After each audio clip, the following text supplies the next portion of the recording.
നമസ്കാരം. വേടനെ അറിയില്ല എന്ന് പറഞ്ഞ ഗായകൻ MG ശ്രീകുമാറിന് മറുപടിയുമായി യുവതി രംഗത്ത്. വേടനെതിരെ നടക്കുന്നത് ഭരണകൂട ഭീകരതയാണ് എന്നും സർക്കാരിന്റെ പരിപാടിയിൽ നിന്നും ഒഴിവാക്കിയത് മോശം പ്രവണതയെന്നും യുവതി പറഞ്ഞു. കഞ്ചാവും മയക്കുമരുന്നും സുലഭമായി ഉപയോഗിക്കുന്ന നടന്മാരുടെ സിനിമകൾ തിയേറ്ററുകളിൽ പ്രദർശിപ്പിക്കാൻ മടിയില്ലാത്ത സർക്കാർ വേടന്റെ അവസരങ്ങൾ മാത്രം നിഷേധിക്കുന്നത് ന്യായീകരിക്കാൻ കഴിയാത്ത കാര്യമാണ് എന്ന് അവർ പറഞ്ഞു. മാത്രമല്ല, വേടനെ അറിയില്ല എന്ന് പറഞ്ഞ MG ശ്രീകുമാർ മുറ്റത്തെ വേസ്റ്റ് വലിച്ചെറിഞ്ഞതിനെ വേലക്കാരിയുടെ തലയിൽ കെട്ടിവെച്ചയാളാണ് എന്നും അത് മാങ്ങാണ്ടിയാണ് എന്ന് പറഞ്ഞ ശ്രീകുമാറിനേക്കാൾ ഭേദമാണ് വേടൻ എന്നും അവർ കൂട്ടിച്ചേർത്തു. കഞ്ചാവ് കേസിൽ വേടൻ അറസ്റ്റിലായതിനു പിന്നാലെ തനിക്ക് വേടൻ എന്നൊരാളെ അറിയില്ല എന്നും കഴിഞ്ഞ 45 വർഷമായി ഞാൻ ഇവിടെയുണ്ട് എന്നും കേരളത്തിൽ പാട്ട് പാടാൻ പോകാത്ത സ്ഥലങ്ങളില്ല എന്നും MG ശ്രീകുമാർ പറയുകയുണ്ടായി. തന്റെ ലഹരി എന്ന് പറയുന്നത് താൻ പാടുമ്പോൾ ജനങ്ങൾ കൈയടിക്കുമ്പോൾ കിട്ടുന്ന ലഹരിയാണ് എന്നും സംഗീതമാണ് തന്റെ ലഹരി എന്നും മറ്റ് ലഹരികളൊന്നും തന്നെ ഉപയോഗിക്കാറില്ല എന്നും ഗായകൻ പറഞ്ഞു. അതേസമയം കഞ്ചാവ് കേസിലും പുലിപ്പല്ല് കേസിലും അറസ്റ്റിലായി ജാമ്യം ലഭിച്ചതിനു ശേഷം റാപ്പർ വേടന് വീണ്ടും സർക്കാർ വേദി ഒരുക്കിയെങ്കിലും പിന്നീട് അതിൽ നിന്നും വേടനെ ഒഴിവാക്കുകയായിരുന്നു. ഇടുക്കിയിലെ എന്റെ കേരളം പ്രദർശനമേളയിലാണ് വേടന് വീണ്ടും വേദി ലഭിച്ചത്. വേടനുള്ള പിന്തുണയുടെ ഫലമായാണ് വേടന് ജാമ്യം ലഭിച്ചതെന്നാണ് നമുക്ക് മനസ്സിലാക്കാൻ കഴിയുന്നത്. അതിന് തൊട്ട് മുൻപ് തന്നെ നമ്മൾ പറഞ്ഞു, ഗായകനായ MG ശ്രീകുമാർ അദ്ദേഹത്തിന്റെ ഫ്ളാറ്റിൽ നിന്ന് മാലിന്യം വലിച്ചെറിയുന്ന ഒരു വീഡിയോ സമൂഹ മാധ്യമങ്ങളിൽ വളരെ വൈറലായിരുന്നു.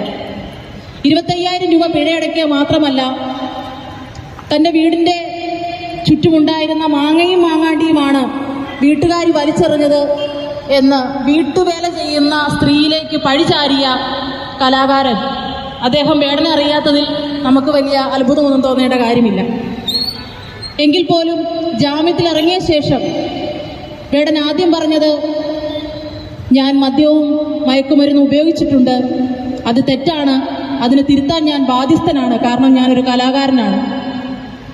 അതാണ് നല്ല അച്ഛനും അമ്മയ്ക്കും പിറന്ന സംസ്കാരമെന്നാണ് നമ്മൾ മനസ്സിലാക്കേണ്ടത്. തന്റെ തെറ്റ് തിരിച്ചറിഞ്ഞ് അതിനെ തിരുത്താൻ കാണിക്കുന്ന ആ ഒരു ആർജവം, അത് നമ്മുടെ ചോരയുടെ ഗുണം തന്നെയാണ്.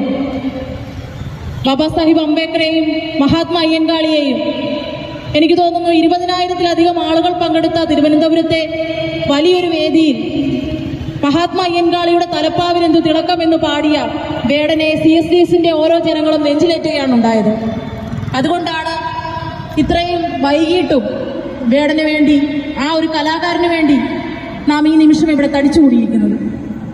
ഭരണഘടനയെ നെഞ്ചോട് ചേർത്ത് നമുക്ക് നേടിത്തന്ന നീതിയെല്ലാം ബാബാ സാഹിബ് അംബേദ്കർ നേടിത്തന്നതാണ്. അത് നമ്മുടേതാണ്, ജനാധിപത്യ വിശ്വാസികളുടേതാണ്, അത് ഇന്ത്യയുടെ മുഴുവനാണ്.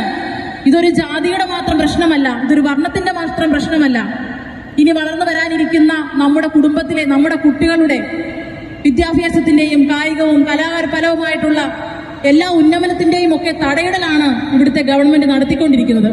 അതുകൊണ്ട് വേടന്റെ അറസ്റ്റ് ഒരു ആസൂത്രിതമായിട്ടുള്ള നീക്കമാണ്. അതിനെ CSDS വളരെ ഗൗരവത്തോടെ കാണുകയും അന്ന് മുതൽ തന്നെ, നമ്മൾ ഈ വിവരം അറിഞ്ഞ മുതൽ തന്നെ സംഘടന ലഹരിയുടെ ഉപയോഗം ദോഷമാണെന്ന് പറയുകയും അതിനൊപ്പം തന്നെ വേടനെന്ന ചെറുപ്പക്കാരനെ അവന്റെ തെറ്റ് തിരുത്തി അവനെ നമ്മുടെ സഹോദരനായിട്ട് ആ തെറ്റിൽ നിന്ന് മാറ്റി അവന് ഇരട്ട നീതി ലഭിക്കാതെ നമ്മൾ പറഞ്ഞു, MP-മാരും സിനിമാ നായകന്മാരും ഒക്കെ ആയിരിക്കുന്ന ആ ഒരു കേസിൽ നിന്നൊക്കെ മാറി വേടനൊരു ഒരു മോശമായ തരത്തിലുള്ള സമീപനമാണ് ഇവിടുത്തെ സർക്കാർ നടത്തിയിട്ടുണ്ടെങ്കിൽ അതിനെ ഇരട്ട നീതി എന്ന് മനസ്സിലാക്കിക്കൊണ്ടാണ് നമ്മൾ ഇങ്ങനെ ഒരു സമരം അല്ലെങ്കിൽ ഇങ്ങനെ ഒരു പ്രക്ഷോഭത്തിലേക്ക് നമ്മൾ എത്തിയത്. അതുകൊണ്ട് ഈ സമരം ഇവിടെ അവസാനിക്കുന്നില്ല. വേടന് നീതി ലഭിക്കുന്നത് വരെ, വേടന്റെ കേസ് പിന്തള്ളുന്നത് വരെ, ഇനിയും വേടന് ധാരാളം അവസരങ്ങൾ കിട്ടുന്നത് വരെ നമ്മൾ മുൻപോട്ട് തന്നെ ഉണ്ടാകും. നമുക്കറിയാം, വേടന് ഈ കഴിഞ്ഞ ദിവസങ്ങളിൽ ഉണ്ടായിട്ടുള്ള ഗവൺമെന്റിന്റെ പോലും ഒരു പരിപാടി ക്യാൻസൽ ആയിട്ടുണ്ട്. അടുത്ത ദിവസം വരാനിരിക്കുന്ന ഒരു വലിയ സദസ്സ് വേടന് നഷ്ടപ്പെട്ടിട്ടുണ്ട്. ഇതെല്ലാം ഈ കേസുമായി ബന്ധപ്പെട്ടുണ്ടായതാണ്.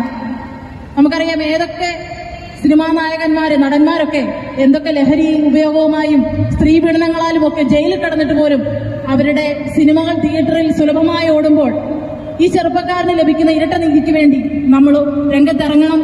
അതിന് CSDSന്റെ ഒപ്പം നിൽക്കുന്ന എല്ലാ നല്ലവരായ പ്രവർത്തകർക്കും ഈ സമയം നല്ല അഭിവാദ്യങ്ങൾ നേർന്നുകൊണ്ട് ബാബാ സാഹിബ് അംബേദ്കറിന്റെയും മഹാത്മാ അയ്യൻകാളിയുടെയും കൊയ്യേലപ്പച്ചന്റെയും പാമ്പാടി ജോൺ ജോസഫിന്റെയും നാമത്തിലുള്ള എല്ലാവിധ അഭിവാദ്യങ്ങളും നേർന്നുകൊണ്ട് നിർത്തട്ടെ. ജയ് ഭീം.